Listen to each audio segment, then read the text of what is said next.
Bonjour à toutes et à tous. Je suis ravie de vous retrouver pour cette nouvelle conférence en ligne organisée par VK, en partenariat avec la MNT, la Mutuelle nationale territoriale.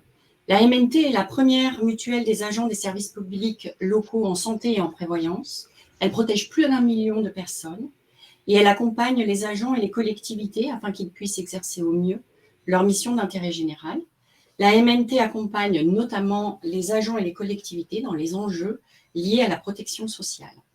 Cette conférence en ligne, elle s'inscrit dans une suite de 7 autres conférences cette année qui ont été organisées sur la protection sociale complémentaire, sujet d'importance qui, après la publication de l'ordonnance relative à la protection sociale complémentaire dans la fonction publique de février 2021, en application de l'article 40 de la loi du 6 août 2019, dite de transformation de la fonction publique, et de la publication également du décret d'application en avril 2022, pose des questions quant à sa mise en œuvre. Et c'est précisément le sujet qui va nous occuper aujourd'hui, le thème sur lequel nous allons nous concentrer, autour du rôle clé des centres départementaux de gestion dans la mise en œuvre de la réforme et dans l'accompagnement des collectivités et des agents. Pour en parler, pour répondre à vos questions, 2 invités.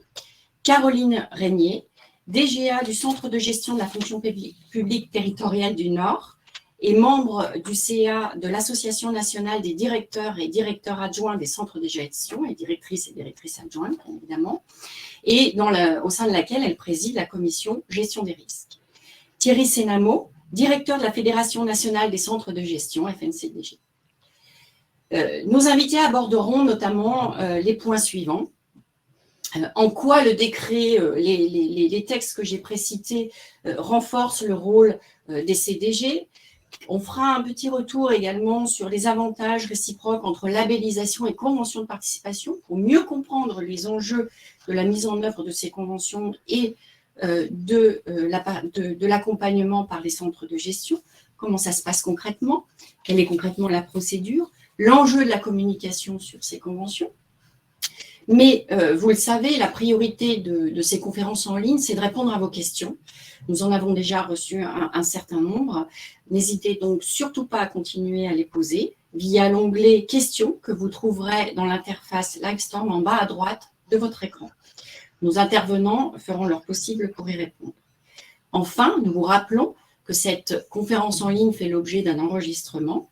Il sera mis en ligne et le lien vous sera envoyé par courriel dans les jours à venir. Sans plus tarder, je vous propose de passer la parole à nos invités. Bonjour à vous deux. Bonjour Séverine. Bonjour Séverine. Je me retourne vers vous en premier, Thierry Sénamo. Eu égard vos fonctions, vous avez participé aux discussions, aux négociations sur les textes qu'on a cités et d'autres sur la réforme de la PSC. En quoi cette réforme, et notamment les derniers décrets, renforce-t-il le rôle des centres de gestion? Oui, alors, donc on se projette un petit peu en arrière, là, du coup, puisque je ne pourrais pas parler effectivement des négociations qui sont en cours en vue de conclure un accord au niveau national entre les employeurs et les organisations syndicales. Donc, au niveau des textes eux-mêmes, bien sûr, les centres de gestion, tout le monde remarqué, sont particulièrement concernés par cette réforme, puisque l'ordonnance du 17 février 2021 leur confie une nouvelle compétence. Ça a été codifié notamment à l'article L827.7 du Code général de la fonction publique, qui prévoit que les CDG concluent, c'est le présent qui est utilisé, donc ça signifie l'impératif, pour le compte des collectivités et des établissements, des conventions de participation. Alors, rien de nouveau, entre guillemets, de ce point de vue-là, puisque les centres de gestion avaient déjà une mission facultative en matière de protection sociale complémentaire et pouvaient déjà, effectivement, ce qu'ils faisaient, pour la majorité d'entre eux, conclure des conventions de participation. Mais il y a tout de même une évolution, et j'en viens justement à cette évolution, puisque, alors d'une part, l'article suivant du Code général de la fonction publique a précisé que ces collectivités peuvent adhérer aux conventions pour un ou plusieurs des risques qu'elles portent après signature d'un accord avec les centres de leur ressort. Mais la nouveauté, c'est que ce qui est prévu par l'ordonnance, moi je le traduis en disant qu'il s'agit d'une sorte de Janus, c'est-à-dire d'une mission à statut facultatif, parce que toujours réalisée à la demande des collectivités et établissements, mais assurée obligatoirement par tous les centres de gestion lorsqu'ils sont sollicités. Donc ça, c'est une particularité. D'ailleurs, on peut noter que cette mission hybride, en quelque sorte, obligatoire pour les CDG, mais sur demande uniquement des collectivités, se retrouve aussi dans la médiation préalable obligatoire. Alors, je disais que tous les CDG, lorsqu'ils sont sollicités, doivent y répondre. C'est une sorte d'abus de langage, puisque en réalité, les conventions de participation, c'est aussi une prévision de l'ordonnance, peuvent être conclues par les centres à un niveau régional ou interrégional, c'est-à-dire, pour faire simple, à un niveau supra-départemental. Ce n'est donc pas forcément chaque centre de gestion qui portera les négociations en matière de PSC et la conclusion d'une convention de participation. Et cette possibilité nouvelle de s'organiser à un niveau supra-départemental, elle sera notamment insérée dans le cadre des fameux schémas de mutualisation, de spécialisation et de coordination des centres de gestion qui sont eux-mêmes issus de la loi de transformation de la fonction publique. Alors, par ailleurs, c'est intéressant de noter en termes d'actualité, cette faculté de conclure à un niveau supradépartemental est actuellement à l'étude dans différentes régions administratives, de façon à essayer de maximiser la mutualisation. Donc, des études d'opportunité sont en cours dans différentes régions. L'autre axe de renforcement des CDG, c'est aussi le fait que le dispositif réformé de la protection sociale complémentaire tient compte de la nécessité de laisser des marges de manœuvre, c'est-à-dire des marges de négociation au niveau local pour améliorer les garanties minimales qui ont été détaillées par le décret récent d'avril 2022. Et désormais, les centres de gestion peuvent aussi accompagner la conclusion d'accords collectifs qui seront ratifiés par les collectivités, de façon notamment à étendre potentiellement de façon obligatoire en termes d'adhésion pour les agents à toutes les collectivités concernées, un accord collectif qui améliorera, c'est en tout cas le but d'un accord nécessairement, les garanties minimales qui sont aujourd'hui détaillées par le décret du 22 avril 2022. Donc, les centres de gestion, non seulement ont vu leur mission renforcée en devant répondre nécessairement aux demandes des collectivités, sachant qu'il existe désormais une obligation de participation. Forcément, ça va développer la PSC. Jusqu'à présent, toutes les collectivités ne la mettaient pas en œuvre. Et puis, cette faculté de négocier pour les centres de gestion, pour le compte des collectivités et établissements, des accords collectifs, leur permet également de renforcer leur rôle à ce niveau, avec simplement un regret, le fait que ce rôle des centres de gestion se limite aux collectivités qui ne disposent pas d'un comité social territorial, c'est-à-dire les collectivités de moins de 50 agents. CST est nécessairement celui du centre de gestion. Voilà un petit peu les deux grands axes de bouleversement, si j'ose dire, de la réforme pour ce qui concerne les centres de gestion, mais aussi les collectivités. Merci. Alors, les collectivités ont également le choix. Hein. Il y a deux options pour la PSC, c'est la labellisation ou les conventions. Est-ce que vous pouvez nous rappeler quel est le bénéfice réciproque de chacun ou quelle est la différence entre ces deux options? Et je poserai la même question à Caroline Régnier dans l'immédiate suite de votre réponse. Alors, déjà, pas de jugement de valeur sur les deux moyens, mais malgré tout, en tant que fédération de centres de gestion, nécessairement, on a une appétence plus particulière pour la convention de participation. Les contrats individuels labellisés, en fait, peuvent être adaptés aux situations, je dirais c'est presque une tautologie, individuelle, c'est-à-dire que pour les agents, l'exercice de ce choix va résulter notamment de la comparaison des tarifs en fonction du profil de consommation de soins en matière de santé et de leur risque estimé en matière de prévoyance. Actuellement, les contrats individuels labellisés qui couvrent les frais de santé, les risques de frais de santé, proposent des tarifs qui évoluent en fonction de l'âge. Les contrats individuels labellisés au titre de la prévoyance peuvent soumettre l'adhésion des agents à un questionnaire médical qui va donner lieu à des tarifications différentes ou imposer même une limite d'âge à l'adhésion. Et ça, c'est contrairement aux contrats collectifs pour lesquels l'adhésion des agents ne peut être conditionnée ni par leur âge, ni par leur état de santé, et qui bénéficient dans ce cas de taux de cotisation identiques, quel que soit leur âge, pour un même niveau de couverture. Ceci dit, en prévoyance comme en labellisation, passé le délai de 6 mois, ce questionnaire médical peut revenir et fonder aussi une tarification différente dans les deux cas, voire fonder un refus de l'agent. Moi, j'insisterai surtout sur le fait que le renforcement des solidarités entre agents, à mon avis, est porté beaucoup plus fortement dans le cadre de la convention de participation, en mutualisant les risques et présente du coup un intérêt marqué au regard de la structure de l'emploi territorial, puisque comme vous le savez, aujourd'hui, on a 76% d'agents de catégorie C, 47% d'effectifs dans la filière technique. Ces agents sont soumis à la pénibilité, à différents risques. La moyenne d'âge dans la fonction publique territoriale est relativement élevée, plus élevée que dans les deux autres fonctions publiques, plus élevée que dans le secteur privé.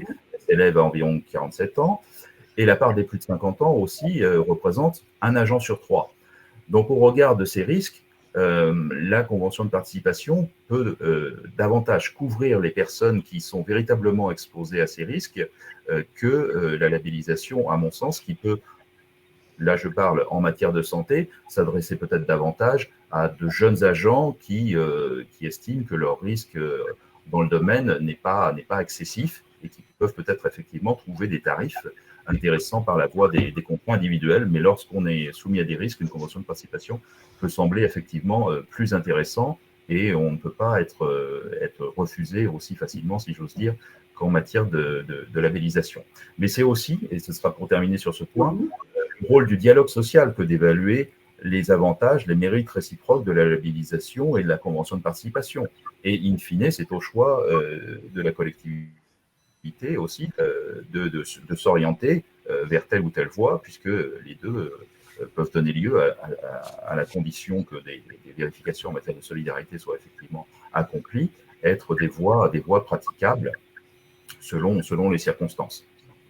Très bien. De nombreuses questions arrivent, vous les avez abordées de fait dans votre réponse, mais je vais d'abord donner la parole à Caroline Régnier sur cette même question avant de revenir, de vous demander à tous les deux de vous poser les questions qui ont été posées par les auditrices et les auditeurs sur cet enjeu-là.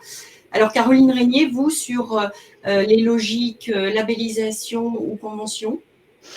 Oui, je souscris tout à fait aux propos de Thierry Sénamo. D'un point de vue de l'agent, c'est vrai que entre labellisation et convention de participation, quand on est un peu moins exposé au risque, peut-être qu'on trouvera que le tarif est plus intéressant en se débrouillant par soi-même, j'allais dire. Du point de vue de l'employeur, c'est pareil, il n'y a pas de... Enfin, c'est une réflexion à se poser quand on est employeur sur quel est l'objectif en fait qu'on cherche à atteindre quand on met en place une participation employeur. Et maintenant que cette participation va être obligatoire, de fait, tous les employeurs vont devoir se poser la question. Quand on est en labellisation, on est en effet sur une logique individuelle, je dirais très corrélée au pouvoir d'achat. L'agent décide de se couvrir sur un contrat labellisé. Le label, il a été donné au niveau de l'État, donc les conditions de solidarité intergénérationnelle, de mutualisation ont été examinées à un niveau très macro. Et puis, l'employeur participe à la hauteur qu'il a décidé en fonction des minima prévus par les textes, donc 7 € en prévoyance, 15 € en santé à l'heure actuelle. Et puis voilà, il participe financièrement à la couverture des agents. En convention de participation, en général, on est quand même sur une logique un peu plus politique RH. Souvent, quand on met en place une convention de participation, quand on est employeur, c'est parce qu'on est dans une logique globale de politique RH, prévention, santé, sécurité, conditions de travail. Et donc, c'est un des leviers de cette politique. Et l'avantage, c'est que on a un peu plus la visibilité sur les niveaux de couverture proposés aux agents. Parce qu'en labellisation, comme c'est une démarche individuelle, quelque part, on n'a pas le droit de regard sur la couverture de l'agent. Et donc, il faut faire confiance à l'agent et à ses relations avec son opérateur sur l'effectivité des couvertures. Et on peut parfois avoir des surprises où les agents pensent être couverts pour un risque. Et puis finalement, quand le risque se réalise, ils n'ont pas bien pris en compte qu'en fait, ils ne sont pas vraiment tout à fait couverts. Quand on est en convention de participation, a priori, on maîtrise la globalité de la couverture et donc on sait le niveau de participation attendu des opérateurs en face d'un risque couvert. Alors, des questions précises sur cet enjeu labellisation, convention ont été posées. Je vais vous les poser à tous les deux avant qu'on passe dans la deuxième partie de cette conférence en ligne où on va décortiquer plus précisément le processus. On vous demande, dans le cadre d'un contrat collectif dans la prévoyance, est-ce qu'on peut s'exonérer d'un questionnaire médical? Je vais vous les poser. Je vais vous en poser deux en même temps. Et la deuxième, par rapport au principe de solidarité, quel est l'intérêt de passer par une convention de participation, l'assiette étant moins importante que pour un contrat labellisé? J'en ai une troisième, mais d'abord, pouvez-vous répondre à cette question, Monsieur Sénamo ou Caroline Régnier, comme vous le souhaitez? La première question, il me semble que j'y ai déjà répondu par avance, puisque effectivement, dans la convention de participation, l'adhésion initiale ne peut pas être conditionnée par l'âge de l'agent ou par l'état de santé. Il y a un questionnaire médical. En revanche, ce qui rejoint les deux, c'est la labellisation et la participation, c'est que passer le délai de 6 mois suivant la prise d'effet du contrat ou du règlement, ou la date d'embauche, si l'adhésion au titre du contrat ou du règlement est acceptée, elle pourra être subordonnée, ce sont les textes qui le précisent, à une tarification différente fondée effectivement sur un questionnaire médical ou un refus d'adhésion de l'agent. Donc là, ça se rejoint, mais pas dans l'adhésion initiale, lorsque l'agent dépasse le délai dans lequel il pouvait adhérer sans être soumis à un questionnaire médical, par exemple. Merci. C'était important de repréciser ce point. Et alors, Caroline Régnier, est-ce que... Autre chose, peut-être, Madame Mélina a précisé aussi, c'est que oui, dans les deux cas, les assureurs peuvent mettre aussi en place des délais de carence qui viennent pénaliser l'agent.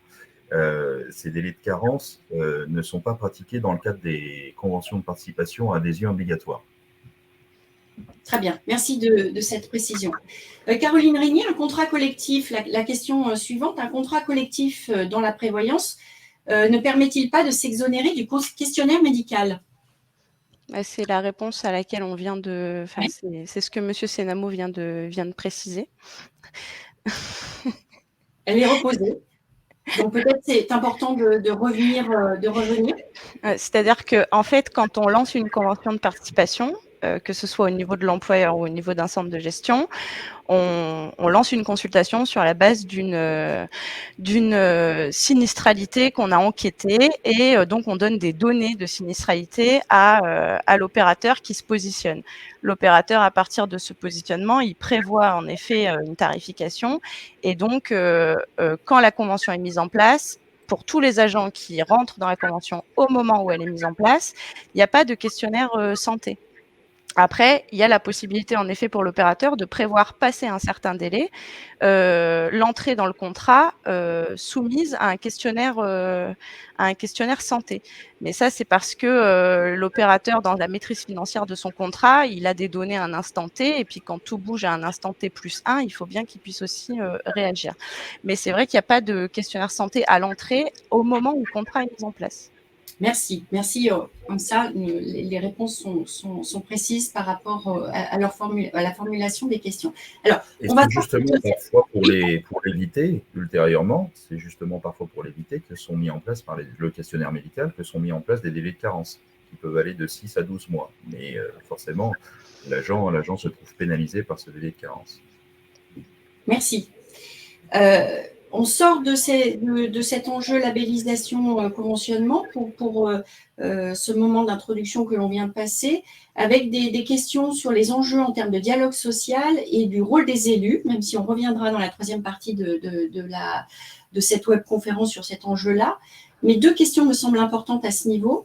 La réforme de la PSC ne va-t-elle pas avoir un impact positif sur le dialogue social? Vous avez déjà mentionné ces éléments, mais je pense qu'il est important de revenir très rapidement sur ce point. Et quelle place pour les CDG aussi dans ce dialogue social? Alors ça, Caroline Régnier, je sais que vous allez revenir plus précisément tout à l'heure, mais sur la première partie de la question, est-ce que la PSC va avoir un impact positif sur le dialogue social? Vous avez déjà répondu oui, mais est-ce qu'on a des éléments à rajouter ou pas à ce niveau-là?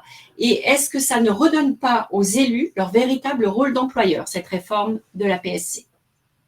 Peut-être Thierry Sénamo en premier, puis Caroline Régnier, comme ça nous Mais je pense que d'une manière générale, ça responsabilise tout le monde, les élus comme les représentants du personnel, cette réforme de la PSC, et qu'elle invite effectivement au dialogue social. Donc le dialogue social ne peut être que renforcé et de meilleure qualité, parce que sur un sujet de cette nature, il faut vraiment effectivement rentrer dans la qualité pour aboutir à un accord collectif, avec cet enjeu aussi de se porter peut-être de façon préférentielle pour obtenir, dans l'espoir d'obtenir les meilleurs tarifs, vers des accords collectifs à adhésion obligatoire.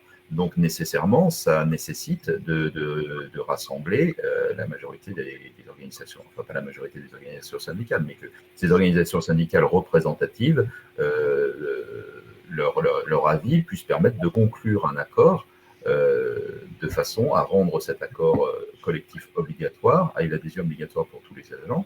C'est donc un enjeu de dialogue social important, et même si l'adhésion n'était pas obligatoire, le dialogue social resterait toujours, puisque les accords ont pour vocation d'améliorer les garanties minimales proposées par le décret, 90% du traitement indiciaire, 40% du régime indemnitaire notamment. Ces garanties servies peuvent être améliorées uniquement finalement par la voie du dialogue social. Donc il a vraiment, ce dialogue social, un rôle majeur en matière de protection sociale complémentaire, et on peut se réjouir au niveau des centres de gestion que ceux-ci puissent le faciliter pour le compte des collectivités. Et ces accords, de toute façon, devront, pour être en vigueur, être ratifiés, en toute hypothèse, même si on passait par un tiers pour la négociation, être ratifiés par la collectivité pour qu'ils puissent s'appliquer. Merci. Caroline Régnier, souhaitez-vous ajouter quelque chose sur cette question? Sinon, je passe à la question sondage pour les auditrices et les auditeurs. Juste préciser que c'est pas anodin que l'ordonnance sur les accords collectifs soit de la même date que l'ordonnance sur la PSC. On est sur le 17 février 2021, les deux. Il y avait un lien très étroit, en effet, entre dialogue social et protection sociale complémentaire. C'était déjà identifié auparavant comme un enjeu de dialogue social, puisqu'en 2017, quand le Conseil supérieur de la fonction publique territoriale avait auditionné un certain nombre de collectivités et de centres de gestion sur un bilan du décret de 2011 qui organise la procédure sur la PSC, c'était relevé à la fois par les employeurs et par les centres de gestion comme étant un enjeu majeur de dialogue social, puisque ça remet les conditions de travail au cœur du dialogue entre les organisations syndicales et les employeurs, avec en effet une obligation pour les conventions de participation de passer en comité technique préalablement au lancement des procédures. Donc, et maintenant, avec les accords collectifs, ça va encore plus loin. Très bien, merci. Alors, je vous propose, j'étais en train de regarder les nombreuses questions qui arrivent, de passer à la deuxième partie de cette webconférence qui va rentrer dans le détail de la mise en place de ces conventions de participation et de l'accompagnement des CDG. Et j'ai un certain nombre de questions très précises à vous poser. Alors, au préalable, je vous propose une question sondage. Votre collectivité envisage-t-elle de passer par le centre de gestion de son ressort pour adhérer à la convention de participation? Oui ou non? Alors, hop, j'ai dévoilé votre… en attendant les résultats, Caroline Régnier, justement, vous nous avez déjà mentionné des éléments de réponse sur l'intérêt de passer par la convention de participation, mais très concrètement, est-ce que vous pouvez commencer à rentrer dans le détail de ce qui était intéressant pour les collectivités dans la rédaction, dans la formulation, dans la mise en place de la convention de participation, dans son pilotage et certainement dans tout ce qui est proposé en termes d'accompagnement? Quelles sont les collectivités concernées? Quels sont les intérêts selon les tailles? Quelle logique permet de mettre en place une convention de participation? Est-ce que vous pouvez nous dire concrètement quel est l'intérêt d'avoir une convention de participation en passant par son CDG? Je n'ai pas encore les résultats du sondage, mais je vous les donnerai dès qu'ils arrivent. Alors, sur les conventions de participation qui sont portées par les centres de gestion, déjà, la première précision à apporter, c'est que cette mission, elle n'est pas réservée aux collectivités affiliées.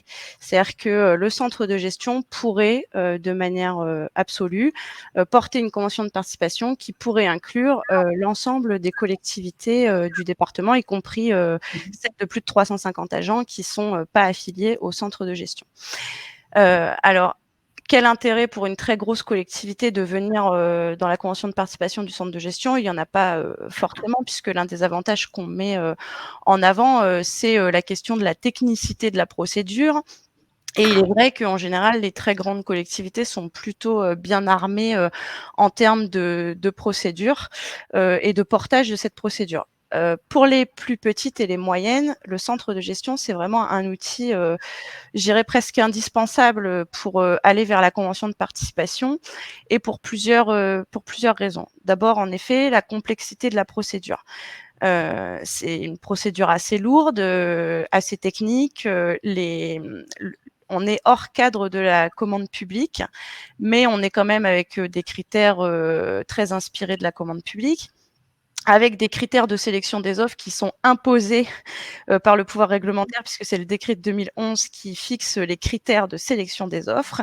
Et parmi ces critères, un critère particulièrement difficile à appréhender, qui est le degré effectif de solidarité entre les adhérents ou les souscripteurs, qui est un critère qui n'est pas facile à manier. Donc, la plupart des centres de gestion eux-mêmes se font accompagner par un actuaire ou un AMO, une assistance à maîtrise d'ouvrage sur les conventions de participation. Donc, quand vous êtes une collectivité petite ou moyenne, il faut déjà aller sur l'assistance à maîtrise d'ouvrage pour piloter, donc des frais supplémentaires à engager. Caroline Régnier, je me permets de vous interrompre parce qu'il y a une question qui me semble pertinente à ce niveau-là. C'est quelqu'un nous demande quel est le tarif pour passer par le centre de gestion quand on n'est pas affilié. Ah bah alors là, tout va dépendre des centres de gestion, puisque comme l'a expliqué Monsieur Senamo, on est sur une mission qui doit obligatoirement être proposée par le centre de gestion dès lors qu'une collectivité du département la demande, mais on est sur du facultatif, et donc c'est chaque centre de gestion qui détermine la participation qu'il demande. Certains centres de gestion n'appliquent pas de frais de gestion. D'autres centres de gestion mettent en place des frais de gestion au moment de l'entrée dans les contrats, mais c'est toujours tout à fait raisonnable, hein. En général, c'est pas facturé de manière très marquée. Et pour les collectivités affiliées, souvent, en fait, les frais de gestion sont des frais qui sont inclus finalement via la cotisation obligatoire. Mais là, je dirais que je ne peux pas donner une image nette, puisque chaque département est libre de fixer, chaque centre de gestion départemental est libre de fixer ses tarifs. Alors, et après, je vous laisse continuer sur le détail de cette procédure technique, puisque vous commenciez à rentrer dedans, mais je tenais à vous faire part du résultat du sondage auparavant. Donc, à la question, votre collectivité envisage-t-elle de passer par le centre de gestion de son ressort pour adhérer à la convention de participation? Nous avons 66% de oui et 34% de non. Alors, je sais que vous aviez préparé une slide avec des éléments de réponse qui permettent d'alimenter ce sujet. Donc, je vous la propose et je vous laisse continuer sur la description de cette procédure, en quoi elle est lourde et en quoi l'accompagnement du CDG est important. Voilà, donc au-delà de la complexité de mise en œuvre de la mise en concurrence, il y a la question des effets de mutualisation et de l'intérêt d'être en convention de participation quand on est une petite collectivité. En santé, on estime qu'il faut à peu près 300 agents pour qu'il y ait un effet de mutualisation. En prévoyance, on estime qu'il en faut à peu près 3000. Donc, vous voyez bien que quand on est une collectivité 300 agents, et là, on est déjà sur une collectivité qui n'est pas parmi la plus petite, on peut se dire que c'est intéressant sur la santé, c'est déjà pas très intéressant sur la prévoyance. Le centre de gestion départemental, lui, il va interroger l'intégralité des collectivités de son territoire pour savoir si elles sont intéressées ou pas pour entrer dans la convention de participation. Et il va pouvoir jouer ce rôle mutualisateur avec des potentiels de couverture qui sont beaucoup plus importants que ce qu'une seule collectivité peut mettre en place. Et finalement, c'est cette mutualisation des risques qui permet de jouer notamment sur la tarification, puisque on mutualise à un niveau départemental les éléments de sinistralité, le contexte d'emploi, hein, donc les catégories socio-professionnelles, les filières techniques, administratives, etc. Et on mutualise ça au niveau départemental pour avoir un meilleur effet de mutualisation, pour obtenir un taux intéressant en termes de qualité-prix, j'aurais envie de dire. Si je peux me permettre, Caroline et Séverine, simplement pour appuyer le propos de Caroline Régnier et abonder complètement dans son sens, régulièrement, la fédération mène ce qu'on appelle une enquête globale auprès des centres de gestion. La dernière remontée à 2020, et par rapport au nombre d'agents que Caroline évoquait pour provoquer véritablement l'effet mutualisation recherché, le nombre moyen d'agents couverts en matière de santé pour les centres de gestion qui avaient souscrit une convention de participation en matière de santé est de 3014 agents et de 4379 concernant la prévoyance. Donc, en règle générale, en moyenne, les seuils qu'évoquait Caroline sont tout de même largement dépassés pour que cet effet de mutualisation provoqué par les centres de gestion se réalise effectivement au bénéfice des collectivités, systématiquement. Donc, c'était un élément que je voulais porter à votre connaissance, et cela, c'était avant donc la réforme pour les centres qui avaient mis en œuvre des conventions de participation. Et ça recouvrait, pour être très précis, en moyenne, toujours 134 collectivités en matière de santé et 163 qui avaient souscrit en matière de prévoyance. Caroline, je vous laisse continuer sur merci Oui. pour cette précision sur la procédure, parce qu'il y a de nombreuses questions, donc je pense que c'est vraiment quelque chose d'important. Donc, pour un petit peu illustrer en effet mon propos, vous voyez que l'enquête MNT IFOP sur laquelle est basée la slide qui passe à l'écran montre bien que sur les collectivités interrogées, qui étaient un panel d'un peu moins de 400 collectivités de toute taille, on a sur le niveau national, on avait une collectivité sur deux qui avait décidé de passer par le centre de gestion pour mettre en place une convention de participation, et elles étaient 38% à avoir choisi la convention de participation en santé et 62% à avoir choisi la convention de participation en prévoyance. Donc, on voit qu'en effet, les CDG jouent un rôle majeur. Et il est vrai que si on déroule les intérêts de passer par le centre de gestion, au-delà de la complexité de la procédure, au-delà des effets de mutualisation, il y a un rôle très naturel du centre de gestion pour les petites collectivités qui est en lien avec le dialogue social, puisque comme le rappelait Monsieur Senamo tout à l'heure, les collectivités de moins de 50 agents ont leur comité social territorial, enfin futur comité social territorial, aujourd'hui comité technique, qui est placé auprès du centre de gestion. Ce qui veut dire que le dialogue social est organisé par le centre de gestion, et aujourd'hui, avec la possibilité de négocier des accords collectifs sur la protection sociale complémentaire, tout naturellement, le législateur a prévu que pour les collectivités de moins de 50 agents, le centre de gestion porte le dialogue social, puisque sont considérés comme représentatifs les organisations syndicales, qui ont un siège au sein du CT, et donc les organisations représentatives pour les collectivités de moins de 50 sont celles qui représentent ces collectivités au sein du CT du centre de gestion. Et donc, il y a une logique à aller vers la convention de participation du CDG quand c'est aussi le CDG qui porte le dialogue social pour les collectivités. Il est vrai que ce lien très étroit est renforcé avec les accords collectifs, la possibilité de conclure des accords collectifs, puisque c'est pas chaque collectivité de moins de 50 agents qui va se lancer dans une négociation avec les syndicats qui adhèrent, qui sont auprès du CT, placés auprès du CDG. Alors, deux questions qui me semblent permettre de détailler encore plus ce que vous êtes en train de dire. Est-il intéressant pour une collectivité de plus de 50 agents avec un CT local d'adhérer à la convention CDG pour avoir des conditions plus intéressantes au vu du nombre global d'agents adhérents via le CDG? Autre question, l'absence d'accord collectif et de principe d'adhésion obligatoire empêche-t-il de s'accorder en accord avec les syndicats sur des participations allant au-delà des garanties minimales dans le cadre d'une simple convention de participation?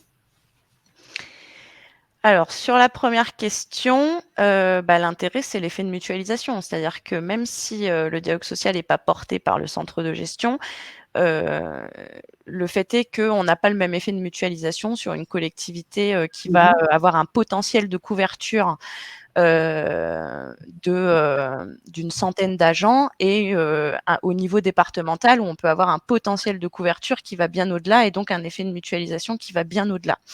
Donc, on peut organiser le dialogue social dans sa collectivité et pour autant faire appel à la convention de participation du centre de gestion. L'un n'empêche pas l'autre, en fait.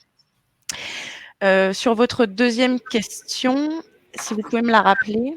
Alors, j'étais remontée. Donc, c'était l'absence d'accord collectif et de principe d'adhésion obligatoire empêche-t-il de s'accorder en accord avec les syndicats sur des participations allant au-delà des garanties minimales dans le cadre d'une simple convention de participation? Non. Non. C'est efficace. Allons-y. Ce n'est pas une condition, parce que sinon, l'accord collectif n'aurait que pour objet l'adhésion obligatoire. Or, l'accord collectif, il a avant tout pour objet d'améliorer les garanties minimales qui sont prévues par le décret.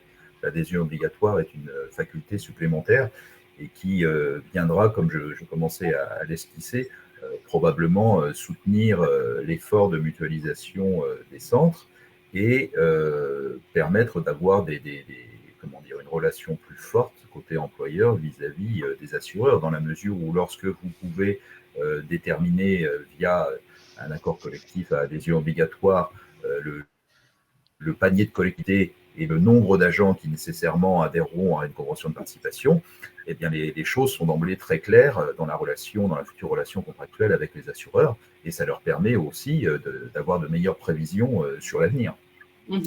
Et puis, on a un nombre d'agents très conséquent, et là, on en revient à ce que disait Caroline tout à l'heure sur le seuil à dépasser pour que les effets de mutualisation soient vraiment efficaces. Alors, j'ai d'autres questions, Caroline, si vous en êtes d'accord, je les pose maintenant parce qu'elles permettent d'approfondir ce process, cette procédure. Vous avez abordé les éléments de réponse, mais comme elles apparaissent, je pense qu'il est important de leur répondre directement. Les conditions d'acceptabilité d'une adhésion obligatoire, on est déjà un peu plus loin, mais sont-elles différentes en fonction du risque, santé ou prévoyance? Celle-ci me semble importante par rapport à ce qui est dit maintenant.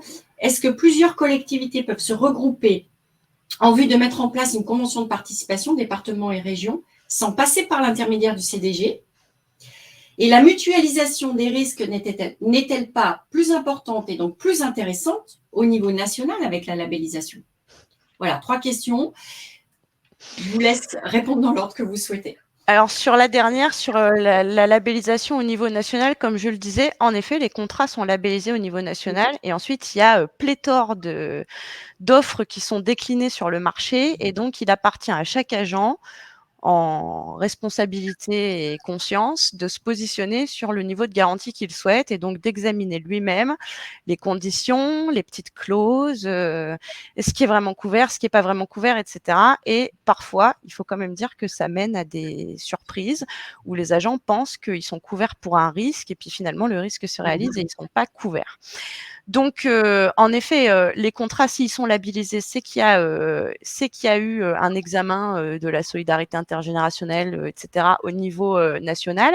Ça garantit pas sur la démarche individuelle le niveau de couverture de l'agent. Donc, après, il n'y a pas de...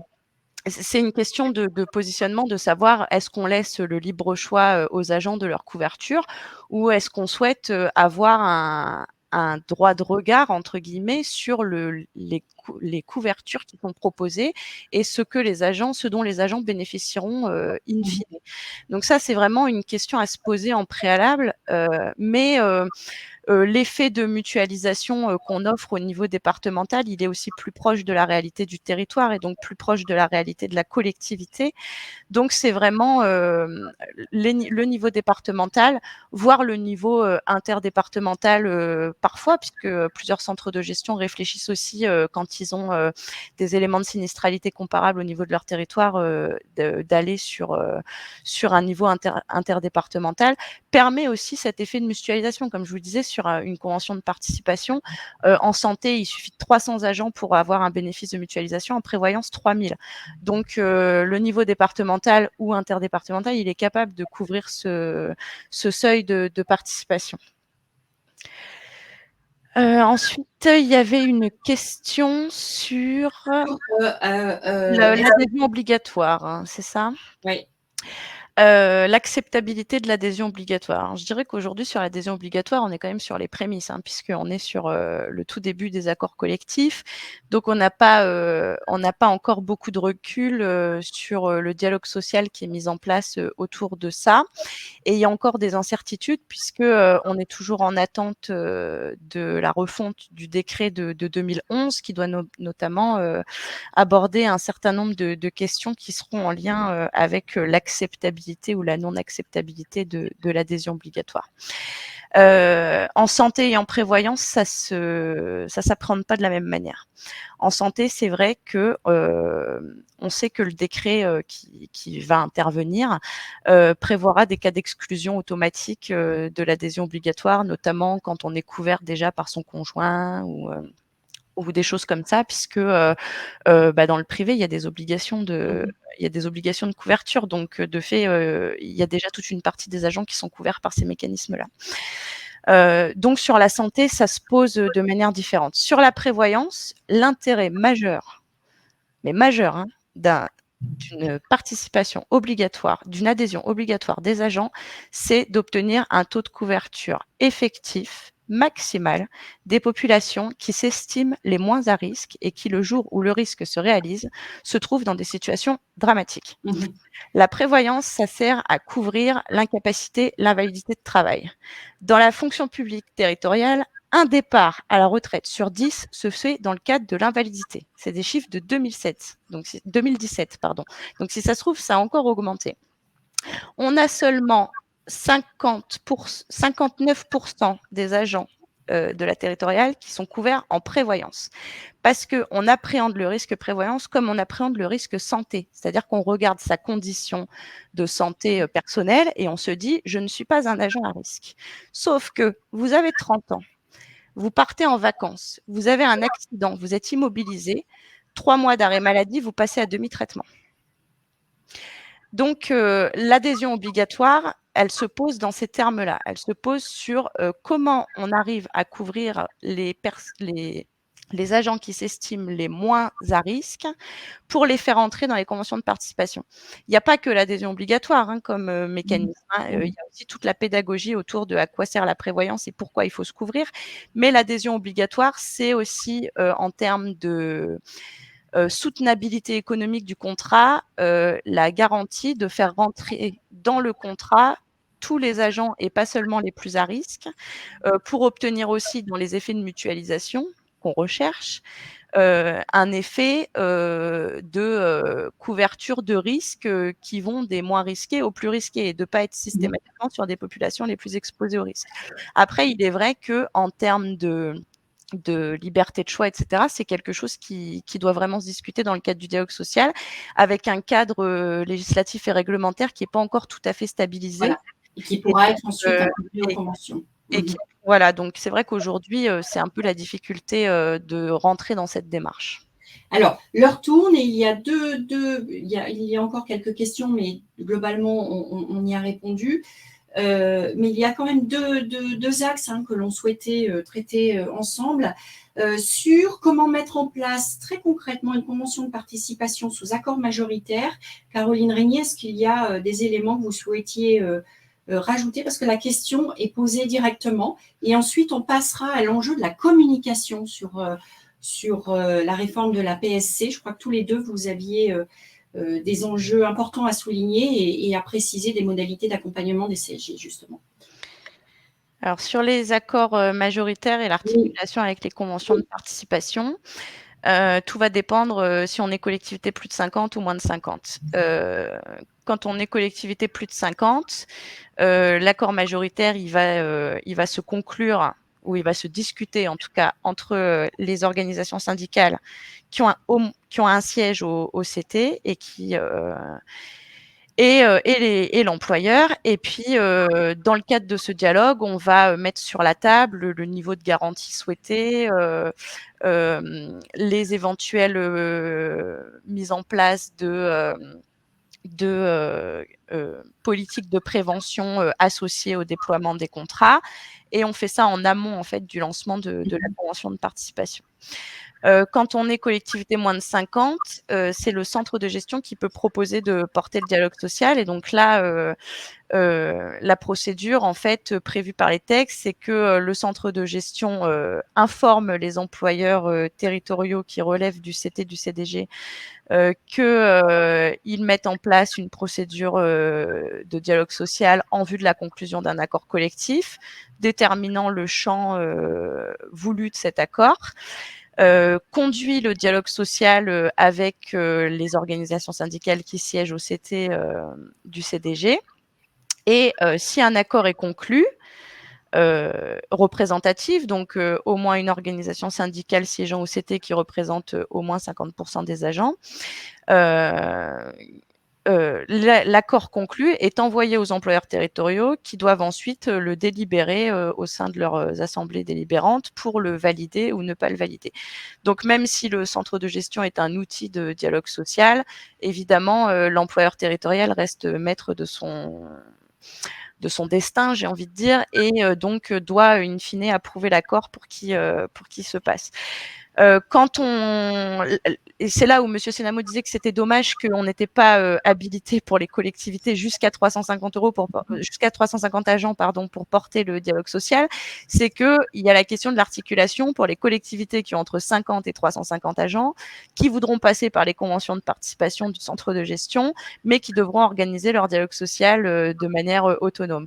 Et donc là, il est intéressant de se rapprocher aussi de son centre de gestion pour savoir quelles sont les orientations qui sont proposées par le centre de gestion dans les conventions de participation, les niveaux de garantie qui sont envisagés, pour pouvoir aussi articuler le dialogue social en interne et la convention de participation proposée par le centre de gestion. Mais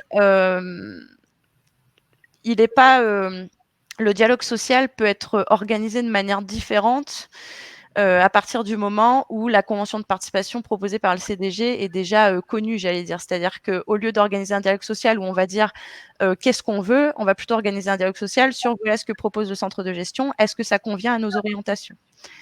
Ça peut être une façon d'articuler les deux. Très bien, merci. Vous avez de fait répondu à une autre question, donc je vous en remercie. Je vous propose d'aborder le troisième temps, l'heure tourne de cette conférence en ligne, sur un enjeu que vous avez tous les deux souligné lors de la préparation de cette rencontre, qui était l'importance des actions d'information et de communication, et justement là, l'accompagnement qui est mené par les CDG. Vous avez souligné l'importance de l'information et de la communication auprès des agents, mais aussi auprès des élus en matière PSC. Alors, Thierry Senamo, je me retourne vers vous dans un premier temps, et puis Caroline Régnier, vous répondrez si vous le souhaitez, si vous en êtes d'accord dans un deuxième temps avec la salle. Oui, alors bon, tout à l'heure, Caroline l'a rappelé, les centres de gestion ont différents rôles, notamment en matière de PSC, et on a identifié trois principaux, celui de négocier, de réaliser des cahiers des charges, etc., de sonder les collectivités sur leurs intentions et leur intérêt pour participer à une convention de participation, celui de piloter aussi ensuite le dispositif, et un troisième rôle qui est celui de la pédagogie, qui passe aussi par l'information, à la fois des élus et des agents sur les tenants et les aboutissants, puisque aujourd'hui, toutes les collectivités n'ont pas encore mis en place la PSC, que ce soit en santé ou en prévoyance, puisque les échéances, comme vous le savez, impératives sont 2025 et 2026. Et justement, le calendrier aussi de mise en œuvre de la réforme, implique de cadencer nos actions de communication. Aujourd'hui, on avait fait une enquête assez récente auprès de plus de 2000 collectivités sur la mise en œuvre de la loi de transformation de la fonction publique, et une très large majorité des employeurs qui avaient délibéré pour mettre en œuvre la PSC l'avaient fait avant 2020. Assez peu en 2021 et assez peu encore en 2022. Et il faut souligner justement par rapport à la communication que dans ce cas, lorsqu'une convention de participation est conclue initialement, lorsque la mise en œuvre d'un dispositif de PSC est mise en œuvre initialement par une collectivité, par exemple, ou qu'elle procède au renouvellement du dispositif, c'est sous l'empire des dispositions de l'ordonnance et du décret qu'elle devra le faire. Un contrat ne peut vivre actuellement sous l'empire des anciennes dispositions que s'il se poursuit, entre guillemets. Et il ne pourra jamais dépasser le délai fixé par l'ordonnance 2025 et 2026. Il devra à ce moment-là être aligné sur les conditions qui sont prévues par les textes. Donc, comment dire, le déroulé des renouvellements dans le temps de contrats, etc., fait qu'on peut avoir un intérêt immédiat ou un intérêt plus lointain pour mettre en œuvre le dispositif PSC. Tout ça dépend aussi du dialogue social. Donc, j'ai parlé des 3 rôles des centres de gestion en particulier, et puis il y a aussi des informations en termes de communication qui sont prévues par les textes. Le Code général a prévu de la fonction publique que dans les 6 mois qui suivent le renouvellement, les assemblées délibérantes des collectivités organisent un débat portant sur les garanties qui sont accordées aux agents.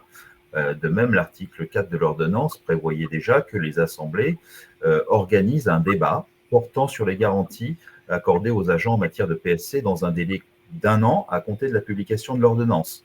Donc, il y a toutes sortes de dispositions qui rendent déjà des informations obligatoires, y compris au sein des assemblées délibérantes des collectivités et des établissements.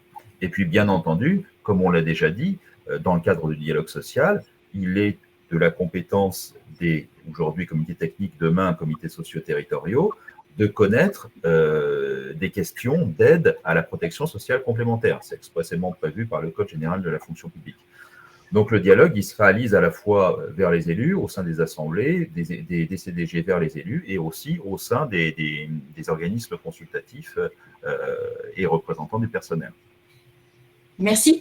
Caroline Régnier, du coup, concrètement, comment cela se décline? Et puis, j'aimerais garder 2 minutes pour 2 dernières questions qui sont arrivées, qui sont importantes, me semble-t-il. Oui, en termes de communication, il y a un vrai enjeu d'être clair sur qu'est-ce qui est couvert. Et on voit bien quand on fait nos actions de communication, qu'on a nos échanges dans le cadre du dialogue social, quand on va sur les territoires et qu'on rencontre, que c'est pas toujours bien compris la différence entre la santé et la prévoyance, qu'est-ce qui couvre quoi, en prévoyance, quels sont les mécanismes, quel est l'intérêt. Donc, il y a un vrai effort de pédagogie à faire.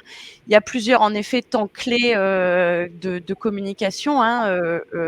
D'abord, les collectivités avaient l'obligation d'avoir un débat au sein de leurs assemblées délibérantes sur la politique qu'ils souhaitaient suivre en termes de protection sociale complémentaire. Donc, ce débat, il devait être mené avant février 2022. Il y a beaucoup de collectivités qui ne l'avaient pas mis en œuvre parce que, comme vous l'avez remarqué, le décret sur la protection sociale complémentaire, il est arrivé légèrement après. Mais c'est pas parce que la date est passée que pour autant ce débat il peut pas se tenir. Et c'est quand même intéressant au sein des assemblées délibérantes de remettre le sujet sur la table en disant qu'est-ce qu'on veut en termes de couverture pour nos agents. Est-ce qu'on est dans une logique de pouvoir d'achat, montant de participation? Est-ce qu'on est dans une logique de maîtrise de la couverture, politique RH en complémentaire de l'action sociale qu'on peut aussi avoir, etc., etc. Donc ça, c'est un grand temps fort de communication. Pour les centres de gestion, un autre grand temps fort de communication, c'est le sondage qu'on met en œuvre pour savoir combien de collectivités sont intéressées et qu'est-ce qu'elles souhaitent faire. Vous voyez, on a lancé, nous, à partir de janvier, au sein du Centre de gestion du Nord, à partir de janvier 2022, une enquête sur les intentions des collectivités de notre territoire pour savoir si elles étaient intéressées par des conventions de participation en prévoyance et en santé qu'on allait mettre en place. Ce temps en fait de sondage, il permet aussi de rappeler une petite musique en disant tiens, c'est vrai, il va y avoir l'obligation de participation, elle paraît loin 2025-2026, mais finalement c'est quand même maintenant 2025-2026. En tout cas, c'est pas très très loin. Et donc, c'est maintenant qu'il faut commencer à s'interroger et lancer ce sondage. Ça a quand même permis d'avoir des contacts avec les collectivités qui ont pu poser leurs questions. On a pu leur expliquer la démarche qu'on mettait en œuvre, etc.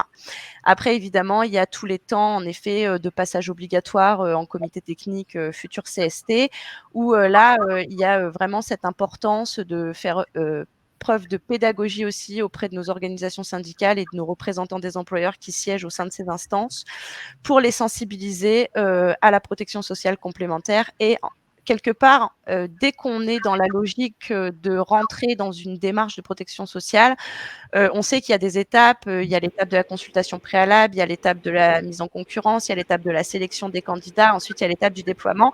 Et c'est intéressant de faire des points réguliers en comité technique pour qu'il y ait cette petite musique par derrière de protection sociale complémentaire. On en parle régulièrement, ça permet à chaque fois de resensibiliser sur les enjeux, les intérêts, et ça permet aux employeurs territoriaux de se poser la question, est-ce que je veux aller en labellisation, est-ce que je veux aller en convention de participation, est-ce que j'y vais seule, est-ce que j'y vais avec mon centre de gestion. Donc ça, c'est des moments qui sont importants en termes de dialogue. Et puis après, en effet, une fois que le contrat est déployé, c'est toutes les actions de vie du contrat. Et c'est là aussi où le dialogue social et notamment la question des accords collectifs est intéressante, parce que les accords collectifs avec les organisations syndicales, ça peut aussi être un moyen de prendre un engagement contractuel, d'associer les organisations syndicales à la vie du contrat. Ce qui n'est pas toujours, c'est vrai qu'aujourd'hui on a des temps institutionnels marqués, mais une fois que le contrat est attribué, quelque part pendant 6 ans, on peut ne plus du tout parler de protection sociale complémentaire. Donc c'est intéressant d'impliquer les organisations syndicales aussi dans la vie du contrat, de faire des bilans réguliers sur comment vit le contrat, comment il se déploie, et pour aussi avoir des relais d'information dans nos collectivités avec les partenaires sociaux qui s'impliquent aussi pour la sensibilisation sur les risques, l'intérêt de la couverture, et puis pour porter aussi la question des montants de participation des employeurs. Oui. Et cette implication sera d'autant plus légitime des organisations syndicales lorsqu'un accord collectif aura effectivement été conclu. Tout à fait. Tout à fait. Alors, je vous propose de… Je voulais simplement ajouter, oui. Séverine, oui. Effectivement, Caroline a très bien décrit toutes les actions de pédagogie, de communication et les différents temps en pratique qu'il faut mettre en œuvre. Dans une grande région administrative, les centres de gestion ont sondé leur collectivité, et une très large majorité justement était intéressée par la future convention de participation qui pouvait être mise en œuvre par le centre de gestion. Ça fait partie déjà d'un premier point de communication, en quelque sorte, que de toucher l'ensemble des collectivités pour signaler que les centres de gestion s'intéressent à conclure une convention de participation pour leur compte. C'est une première sensibilisation, et ensuite, on reviendra, bien entendu, à chaque moment du déroulement finalement du processus et de la vie du contrat, comme le disait Caroline, vers les collectivités par toutes sortes de moyens. Alors, je vous propose, si vous voulez bien, de terminer cette conférence en ligne par une question très concrète. Vous avez déjà apporté des éléments de réponse. Je crois que sur un sujet aussi technique et complexe dans la mise en œuvre, il est important aussi d'entendre une réponse formulée directement à sa question. Je n'ai pas pu toutes les prendre et je m'en excuse, mais je crois que globalement, on a répondu à l'ensemble des questions qui ont été posées. Si une collectivité territoriale de moins de 50 agents refuse l'accord collectif majoritaire du CDG, peut-elle néanmoins adhérer à la convention? Oui. Oui. Comme je le disais, il y a la phase de dialogue social et il y a la phase de conclusion des conventions de participation. Quand on conclut un accord collectif au niveau du centre de gestion, on l'envoie à toutes les collectivités qui ont leur CT auprès du centre de gestion, et on leur demande: souhaitez-vous valider cet accord ou pas? Et elles ont le libre choix de le valider ou de ne pas le valider. Après, la conséquence n'est pas l'impossibilité de rentrer dans la convention de participation, c'est juste qu'il faut prendre conscience que si je prends l'exemple très concret du centre de gestion du Nord, puisque pour le coup je le connais très bien, nous sommes en cours de négociation d'un accord collectif, donc nous avons prévenu toutes nos collectivités que nous étions dans cette démarche et qu'ils auraient la possibilité ou non d'approuver cet accord collectif in fine. Cet accord collectif, il a notamment pour but de se mettre d'accord sur un certain niveau de garanties qui seront proposées aux agents dans le cadre des conventions de participation qui seront mises en place par le centre de gestion du Nord. Ensuite, on essaye de décliner, on met sur la table la question de l'adhésion obligatoire ou non, on met sur la table la question de l'implication des syndicats dans la vie du contrat ou non. Ça, si c'est pas approuvé par la collectivité, par exemple, si l'adhésion obligatoire n'est pas approuvée par la collectivité, nous, dans notre procédure de mise en concurrence des opérateurs, on va prévoir la possibilité. Et à l'inverse, si on n'a pas d'accord majoritaire sur l'adhésion obligatoire, on va quand même voir avec l'opérateur comment on ferait coexister des collectivités qui auraient une adhésion obligatoire et des collectivités qui ne l'auraient pas, puisqu'il se pourrait qu'une collectivité qui ne relève pas de notre CT ait conclu un accord collectif avec une adhésion obligatoire et se tourne ensuite vers nous en disant nous, on a un accord avec adhésion obligatoire, mais on veut un contrat porté par le centre de gestion. Donc, je dirais qu'on est assez, maintenant, on est quand même sur la 2e, voire la 3e génération de conventions de participation au niveau des centres de gestion. Donc, on commence à avoir une certaine expérience. Et dans les mises en œuvre, en fait, on va essayer de pouvoir répondre à tout le monde. Après, il est vrai que les montants de garantie minimale qu'on proposera seront probablement ceux qu'on aura négociés avec nos organisations syndicales. Et donc, quelque part, le dialogue social qu'on met en place, il sera au bénéfice de tous. Si des collectivités veulent des garanties supplémentaires et ont négocié des garanties supplémentaires, on ne sera peut-être pas en mesure de répondre à ce niveau d'exigence. Caroline Régnier et Thierry Sénamou, je me permets une dernière question très précise parce que l'heure est arrivée, nous devons conclure, parce qu'elle est, à mon avis, elle peut apporter une réponse aussi rapide que celle de tout à l'heure. Qui gère les dossiers des agents dans ces cas-là, les collectivités, les opérateurs ou les CDG? Les opérateurs. Mais le centre de gestion peut intervenir en soutien et en médiateur quand il y a des difficultés particulières.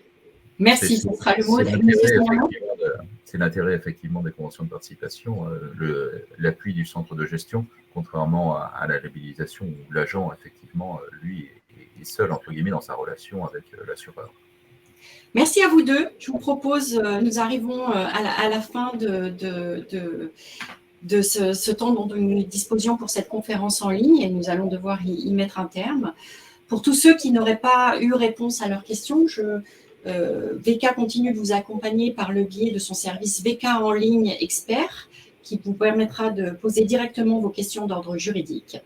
Je remercie nos 2 intervenants, Thierry Sénamou, Caroline Régnier. Merci à vous deux. Merci. Et je remercie la MNT. Je vous souhaite une très belle journée. Au revoir. Merci à vous. Merci, au revoir.